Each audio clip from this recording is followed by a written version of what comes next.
I could tell you guys, look, I haven't told this. I tell this story in a way that makes it so the edge still lives on for the people that are still betting.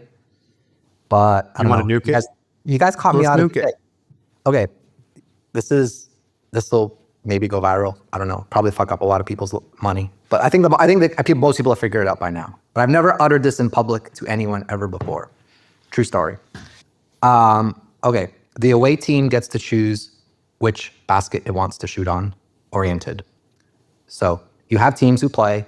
Back then, I would say 30 teams in the NBA, 28 of them, 27 of them, when they're on the road, would always want their offense shooting in front of their own bench, and they would want their defense shooting in front of their bench in the second half.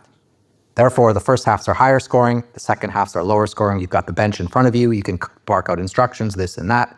3 coaches, God bless them, I wouldn't be here without them, decided that they wanted to flip it, and they wanted to have the defense in front of them in the first half. And in the second half, they wanted to randomize the game and make the second halves higher scoring. So you would literally, like Eddie Jordan, Jerry Sloan was the king of this. He was the first original guy from Utah. And so this was the biggest, greatest edge in the history of gambling edges, I can promise you.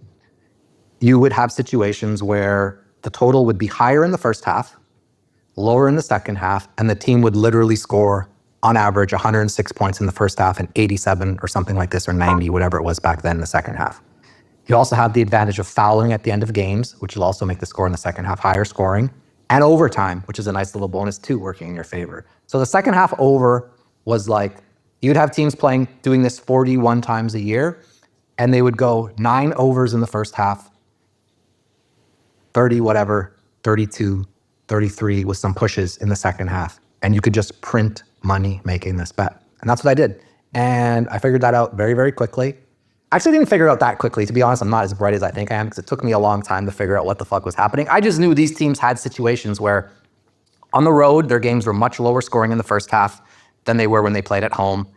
And I thought, well, they're trying to slow the game down. It's this and that. But really, it's just you're more efficient when your offense is in front of your bench, because the other team's defense can't get set, and you can bark out instructions. But that seems like a clear pattern, right? Like you'd only need a season of games to understand that pattern. Well, you don't know that teams are doing this. Not like they say, hey, the Mavericks are shooting in front of they're the one team. Nobody's paying attention to this.